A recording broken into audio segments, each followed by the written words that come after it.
Merci Madame la Présidente. Monsieur le Premier ministre, mes chers collègues. Monsieur le Président, j'aimerais que vous expliquiez à ma fille de 5 ans pourquoi maman ne met pas le chauffage partout dans la maison. Pourquoi le soir, maman mange ce qu'il reste dans son assiette ou bien une tasse de café? Comment fait maman pour rester digne et humble quand les préoccupations du peuple vous passent au-dessus de la tête? Une maman comme les autres. Cette lettre, vos conseillers parlementaires l'ont peut-être lue. C'est une des centaines des milliers de doléances qui ont fait suite aux Gilets jaunes, au grand débat, une parmi des centaines de milliers que vous n'avez jamais voulu restituer ni publier. Comment fait maman pour rester digne et humble quand les préoccupations du peuple vous passent au-dessus de la tête? Cette question que pose cette maman, elle me hante depuis 6 ans.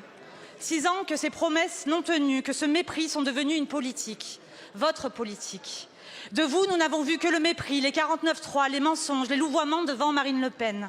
Pourtant, sur les prix rémunérateurs en agriculture, sur les déserts médicaux, sur le remboursement intégral des fauteuils roulants, encore hier, des propositions, nous en avons, nous savons légiférer, trouver des compromis.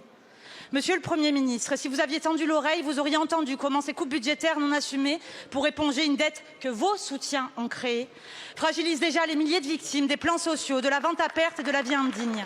Cette maman comme tant d'autres. Dans la Drôme d'où je viens, c'est un projet de territoire zéro chômeur de longue durée, de ceux dont vous avez vanté les mérites et qui perd tous ses financements du fait de la soi-disant responsabilité de votre budget. Cette censure, je ne la voterai pas de gaieté de cœur.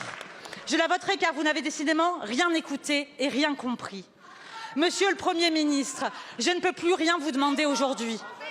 Mais à toutes et tous, vous qui avez manifesté, qui avez voté, vous qui restez dignes et humbles quand ces dirigeants fabriquent le chaos, nous vous disons que notre seul cap reste et restera celui de l'écoute, du dialogue, de la recherche de majorité et de l'apaisement.